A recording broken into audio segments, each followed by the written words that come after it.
was created out of a moment of failure and desperation.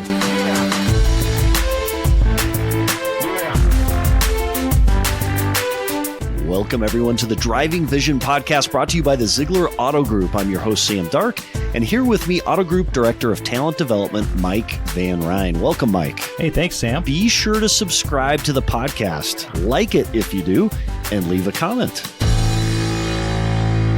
Hey, everybody. Today's podcast delivers another featured guest in the Zeigler Speaker Series. So why do we at an auto group put resources into great presenters to speak to our teams? Many auto groups would say, hey, go sell cars, go sell service, process another deal. We say, meet you in the Zeigler locker room, our training room.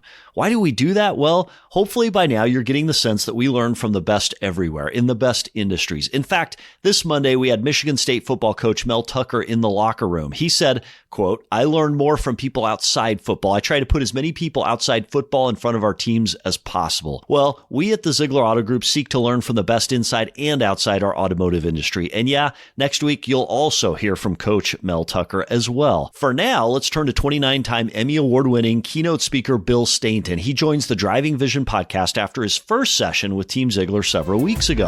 And yes, the story about Bill Nye, the science guy, is real. And yes, we hope to have Bill Nye on the podcast as well. We turn now to Bill Stainton. We're excited to be here today with Bill Stainton. Thanks, Bill, for spending time with us. Yeah. We're backstage. We just finished up session 1, and we talked about connecting the dots, innovative thinking for Zeigler pros. Right. Mm-hmm. Super excited to have you here. Thank you. Thanks. This is an absolute blast. I mean, this whole visit here has been an absolute blast. Bill, it's interesting. There is a common theme in the last several sessions we've done in our Zeigler Speaker Series, and it's that of connection. Yeah. Two people connect. Why have you, before we go to the main question of the podcast, which is what is your vision of the future and how are you driving it? Why connection for you? Because everything stems from connection. Everything good that happens in life comes from a connection somehow. That's where ideas come from. Ideas come from connecting. People have this mistaken idea about innovation and creativity, that it's this lightning bolt that comes down. Yeah. And I talked about this in the session, and they think that's how it happens. No, it happens from connecting dots. Innovation is what happens when you take two or more things that have never been connected before and connect them in a unique way. And that's what comedy is. My background's in comedy. In comedy, it's the same thing. You take two or more unrelated ideas and connect them, and you come up with a punchline. Yeah. You know, that's what we call it in comedy. In creativity, you call it the iPhone. It's like, boom. Yeah. You know, it's interesting. We've been living through this time of COVID. Isn't that a challenge? Yes. Isn't that a challenge for connection? Like, it's challenged our ability to connect. It's challenged our desire to try to connect. What do you see the challenges that's presented us and the remedy for that? Well, on the one hand, it's presented challenges, but on the other hand, it's also presented opportunities. How so? Because now all of a sudden, like let's say a workplace. I mean, Zoom has become so commonplace.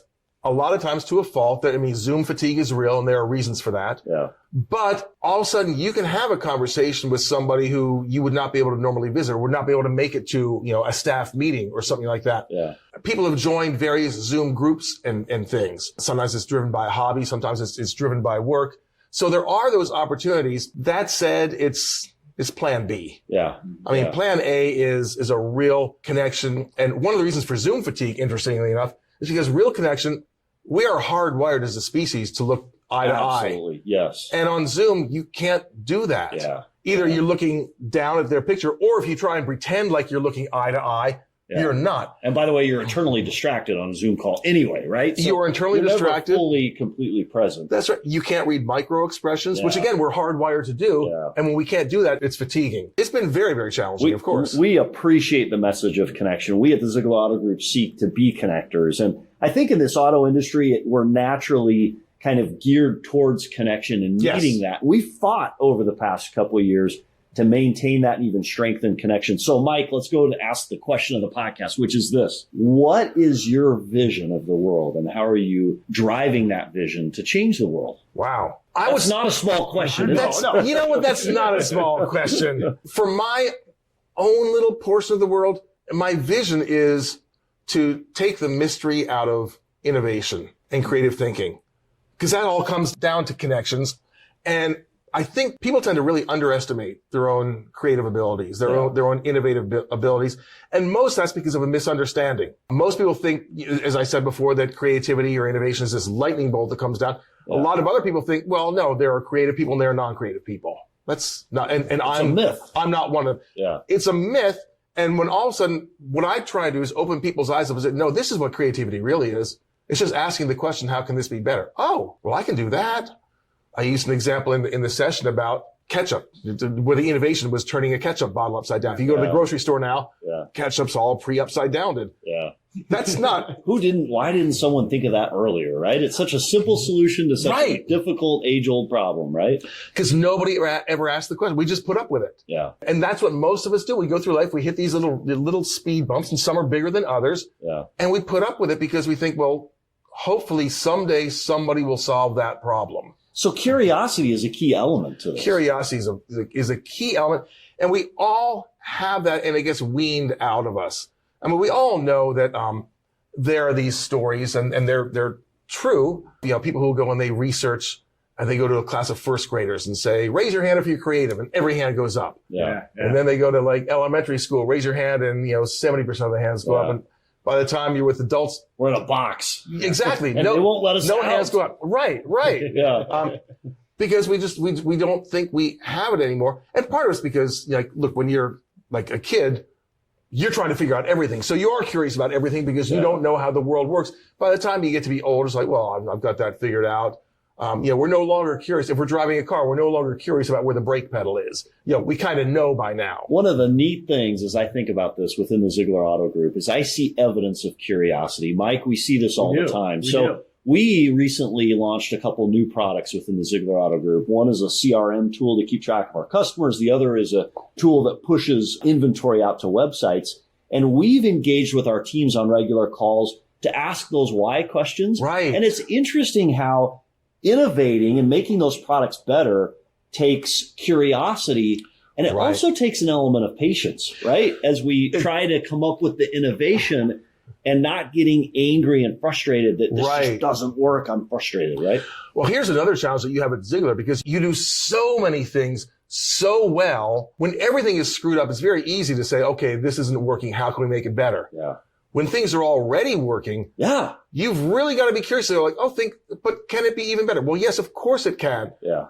And you have to ask questions, because a lot of the times, I'm not saying this is universal, but a lot of the times here at Zeigler and other corporations that have achieved, the heights, the peak of the mountain, you're not looking to fix things that are broken. Yeah. Because there's not that much, but look, it's working. You guys are doing really, really well, and justifiably so. You're doing well internally. You're doing well externally. But if we don't do that, if you don't keep doing that intentionally, proactively, that's where a lot of companies get it wrong. And we see this all the time. And I certainly see it in my experience all the time, that companies that are doing well, they figure, okay, everything's working, and they don't do anything. They don't even think about innovating until something breaks. And by that time, it's kind of too late. So Aaron Zeigler says all the time, we will always think big and we'll always be aggressive. Right. We'll never not do that. And it takes, Mike, we talk a lot about courage is the word, right? Yeah, right. It does take courage. Immense and massive courage to innovate and to be curious in the face of extraordinary success, a big year. It does, because with innovation, look, there are no guarantees. Innovation by its nature is trying something new. Yeah. And look, it can be an educated guess. I mean, you all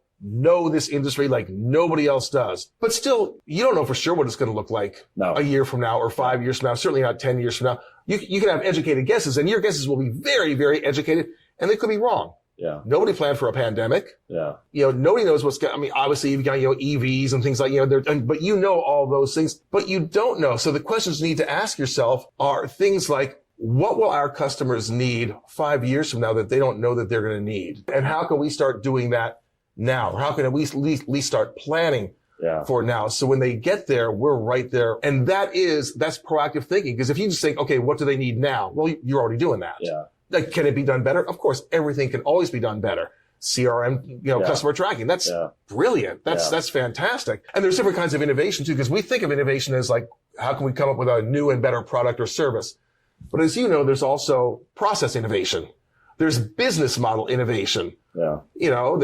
So buying a car, how does it normally work? Somebody comes into a dealership and this is what typically happens and blah, blah, blah, blah. Okay. Are there ways to innovate that? And the trick with innovation is you're going to make mistakes innovating. You are going to make mistakes. So curiosity requires courage, especially in the face of huge success. Right. But you've also got to be open to the possibility that you're not perfect. Fair, Mike? Fair. Yeah. Absolutely. Yeah.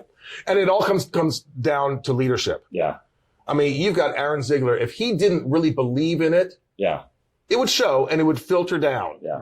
It's John Maxwell's law of the lid, right? You cannot go higher than That's exactly right. The leader's vision will take you, and we are blessed to have one. That's someone exactly who's courageous, has a big vision, and absolutely wants to win. And when a leader has a vision like that, you start attracting the right people. Yeah. All of a sudden, your organization becomes a magnet for the best and most creative and smartest talent. Because when you're creative and smart, you want to work with other people who are creative and smart. So you will gravitate towards a Zeigler because this is the petri dish. Yeah. This is where I want to be. Yeah. I can fully express myself. It's really fulfilling. It's not just a job. Yeah. Absolutely. So Mike has a couple questions before I ask another question, which is how on earth does a comedian TV personality become a pilot? That to me seems an incredibly dangerous mix, Mike. Right. Absolutely. Well, I love this topic of leadership, Sam. So we really invest in our leaders. Yeah. We invest in our aspiring leaders at Zeigler. So let's talk about that. You've been wildly successful, Bill. You've been a great leader in your industry. 29 Emmy Awards. Right. And you had to build that. You had to start somewhere and then go somewhere with that, right? Talk to us about what does that feel like when you're building that team and the culture and you're around just some amazing individuals as a leader? You know, it's weird. I don't know if it was this way with Zeigler. I know Zeigler goes back, before Aaron and everything. Zeigler's been around for a while. But a lot of times when you're building it, you don't really know. Okay. Like I had no idea our show was going to last 15 years. It was a regional comedy TV show. How long with you? 2 years, 3 years, maybe 5 years tops. 15 years later, we were still number one in the ratings. We had been for 10 straight years, every single week. We didn't know we were building something that would become a legend, at least certainly in our neck of the woods in Seattle. We didn't know we were going to build something like that. For the first several years, I didn't know what I was doing. Yeah. I never produced a show like this. There was no model. I mean, I looked at what SNL did and the Letterman show and things like that. And we tried to clone what we could. You don't know, and you make a lot of mistakes. I was lucky in that when we started our show in 1984, that far back, there were only three options. There was ABC, NBC, CBS. Oh. Fox was not a thing. Cable was not a thing. Even if we were bad, somebody was going to watch us. We could afford to kind of screw up as we kind of found our voice. Yeah. Once we did, which is around year 6, maybe. Okay. There was no stopping us. That's a great story of your journey, right? Where you started, where you ended up towards those 29 Emmys. Yeah. So who is? But again, it is as I said in the session earlier. Look, we were coming out with version 1.0. Yeah, sure. This isn't necessarily the finished version. You can play. Absolutely. So in your journey, who is a mentor to you that stood out, and what qualities did you take from them? Boy, there were a few. I had a chance to work with Jerry Seinfeld a number of times. Wow. And I'll be talking about him a little later on today. Oh, that's neat. But one of the things about Jerry was, he's the most disciplined person. Okay. There's a fantastic book. It wasn't out when he was doing this, but if you read the book and if you know Jerry's story, it's like, wow, that's it. Called The One Thing. Okay. It's written by a guy who had a real estate chain. Can't think of it, but anyhow, the book is called The One Thing. And it basically is, what's the one thing you can do every day, or at least every week, that will move the needle? That as long as you do this one thing, most of everything else will kind of fall into place. So Jerry, of course, this book didn't exist when Jerry was starting, but he had that mindset. And when he was starting off as a struggling comic in New York, he thought, okay, what can I do? And he decided, I'm going to write jokes every day. Now, he could have picked other things. He could say, I'm going to call on comedy clubs. But for him, it was like, I'm going to write jokes. He bought himself a big wall calendar. And every day after he wrote jokes, he would put a big X on the date. He still does that to this day, every single day. And his whole thing is, don't break the chain. Success is not a fluke. Success is habit.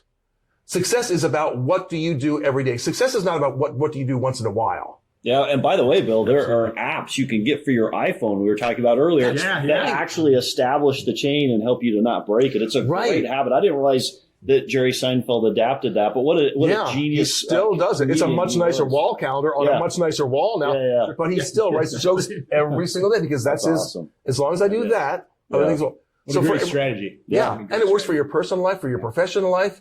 Like if you're, in a relationship with a significant other. Yeah. What's something, what if I leave a little note every day? What's something I can do every day for whatever's important? Absolutely. I used to teach science to third graders. Yeah, So I know. Bill and I was a huge, huge part of our classroom and felt like a friend back then. What's he really like behind the scenes? Can you tell us? Yeah, he is brilliant and he is crazy. I've known Bill since way before he was a science guy. He was a writer on my show. Right. Writer and performer. Just like he's eccentric. Yeah. Let's call him eccentric. But the thing was, at the time, I worked full time, but most of my staff had the summer off. And that's when, so I'm up in Seattle. Bill worked for Boeing during the summer, designing and building things that the three of us are not allowed to know about. It's like, wow. Much less understand. Yeah. Right? Yeah. Much less understand. I mean, he's an engineer by trade. He's wildly creative. He is driven. He is, he'll say what's on his mind. Okay. And that gets him into trouble sometimes. Do you know the series Masterclass where like Steve Martin teaches comedy? Yeah. Well, Bill Nye, he has one now and I've watched it and it's on science and, critical thinking or something like that. It's really brilliant. And it's all about looking at things critically. He's a great guy. What I like about him is that he's vastly more successful than I am, but he'll still pick up my phone call. Yeah. So Mike, we have a proposal, right? For the Driving Vision podcast. Absolutely. So Bill Nye. Bill Nye is an icon among many kids. Definitely an innovator. I've got his number on my phone. You were at the beginning of that process of his career. We talked about how great it would be to, on the Driving Vision podcast, talk about the beginnings of that, have a conversation around it. Right. So we issue a challenge to Mr. Bill Nye through you. All right. Both of you back on the podcast. You don't have to be here live. We can do it remotely. We'll send you the software, and it would be a hoot of a conversation to have. I'll reach out to him. How that early connection ended up not only leading to one career, but a great lesson to us here at the Zeigler Auto Group of the importance of talking to that crazy lady in the middle of the airplane seat, or allowing that crazy science kid the opportunity to get up on TV. How many of those opportunities? And I think another good lesson is Bill Nye literally was created out of a moment of failure and desperation when something went very, very wrong and we had to punt. I have one more question, Bill, and I'm going to turn it over to Sam in closing. I got to ask you, what's next for you? I want to find a way to make a bigger difference with innovation. Okay. Not just because the world needs new products and new services, but I think if people can start thinking of themselves as innovators, I think the world will be a better place because innovation is really just a problem solver. An innovator is a problem solver. That's all it is. And like I said, so many people, we run into problems or we see things that, I don't much like that, don't much care for that. And that's where we leave it. Yeah. But what if we said, don't much care for that? Wonder how it can be better. Sure. Maybe you'll come up with something, maybe you won't, but can you imagine working in a company where everybody came to work every day saying, how can I make this better? How can I make this business better? Yeah. You feel it. Right? You feel the energy. Feel it. And you've got that energy here. Yeah. I mean, I don't know if it was intentional or just coincidence, but in that room, you feel the energy. Oh yeah. And that sort of echoes something we heard in the past at the Zeigler Speaker Series. There was a executive from Stryker. A very successful medical supply company who stood before us and reminded us that one of the key things they do in their company is they ask, what more can I do that day? Right. So that's a beautiful refrain. It's a great reminder to us. We are so grateful to have had you here at the Zeigler Auto Group. My pleasure, believe me. We're excited to have you on the podcast. We look forward to following up on Bill Nye. That would be a heck of a lot of fun. Hold me to that, Mike. Yes. Get in touch with me next week. Say, have you gotten a hold of Bill yet? That will be a heck of a lot of fun to have you back. But then also here. Now again, he is crazy, so I can't guarantee anything. No, that's okay. We can edit, Sam. That's right. One of the things we love to do, Bill, is a month down the road is what are the ripples in the pond that your training has created in the lives of the people that have listened today? And that is a question that we would love to ask down the road, maybe a month and a half, and see what the responses are. You've been so inspirational. You've been so helpful to all of us. So thank you for being on the show. Thanks for having me. Thank you to the whole Zeigler family. Thank you, Mike Van Ryn and Bill Stainton, for contributing to this week's podcast. Next week, we'll feature Michigan State coach Mel Tucker. Until then, how are you driving vision today?